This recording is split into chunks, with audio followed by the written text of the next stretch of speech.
ഇന്ന് തോൽനിക്കാവിലേക്ക് കഞ്ഞി കുടിക്കാനാണ് കേട്ടോ പോകുന്നത്. വീട്ടിൽ നിന്ന് 4 കിലോമീറ്ററിൻ്റെ തോൽനിക്കാവിലേക്ക് ഈവനിങ് വാക്കായിട്ട് ഞാനും ആൻറ്റിമാരും കൂടിയിട്ട് എല്ലാ ഡേയ്സും പോകാറുള്ളതാണ്. ഇപ്പോൾ മഴയും പിന്നെ ആൻറ്റിക്ക് വയ്യാണ്ടൊക്കെ ആയതോട് കൂടിയിട്ട് ഈവനിങ് വാക്ക് പോകാറില്ല, അല്ലെങ്കിൽ ഞങ്ങൾ സ്ഥിരമായിട്ട് പോകുന്നതാണ് കേട്ടോ. ഈവനിങ് ഇതുകൊണ്ട് നടക്കുമ്പോൾ നല്ല അടിപൊളി വൈബാണ് കേട്ടോ. നമ്മുടെ മനസ്സിനൊക്കെ എത്രത്തോളം സന്തോഷം ഉണ്ടാവുമെന്ന് അറിയോ. ഉച്ച സമയമായതുകൊണ്ട് വണ്ടിയിലാണ് കേട്ടോ പോകുന്നത്. ഞങ്ങൾ തോൽനിക്കാവിലെത്തി. തോൽനിക്കാവിലെ അമ്പലത്തിൽ ചുറ്റും കാടാണ്, പിന്നെ വയലും കാര്യങ്ങളൊക്കെയാണ് കേട്ടോ. നല്ല ഭംഗിയുള്ള ഒരു അമ്പലമാണ് കേട്ടോ. കുഞ്ഞു അമ്പലമാണ്, പക്ഷേ എങ്കിൽ നല്ല രസമാണ് കാണാനായിട്ട്. അതിന് മുൻപിൽ ഒരു ആൽമരം ഉണ്ട് കേട്ടോ. അവിടെ ഞങ്ങൾ വാക്കിങ്ങിന് വന്നിട്ട് ഈ അമ്പലത്തിൽ തൊഴുതിട്ട് ആൽമരത്തിൽ കുറച്ച് നേരം ഇരുന്നിട്ടാണ് ഞങ്ങൾ വീണ്ടും റിട്ടേൺ ആയിട്ട് വീട്ടിലേക്ക് പോകുക. ഇന്ന് ചെറുപയർ കഞ്ഞിയും അവിയൽ കൂട്ടാനും പിന്നെ അച്ചാറും ഉണ്ടായിരുന്നു കേട്ടോ.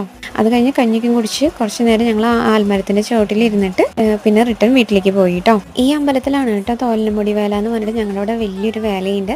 ആ വേല നടക്കുന്നത് ഈ അമ്പലത്തിൽ വെച്ചിട്ടാണ് കേട്ടോ. ഇന്നത്തെ വീഡിയോ ഇത്രയ്ക്കുള്ളൂ. എല്ലാവർക്കും ഇഷ്ടമായി എന്ന് വിചാരിക്കുന്നു.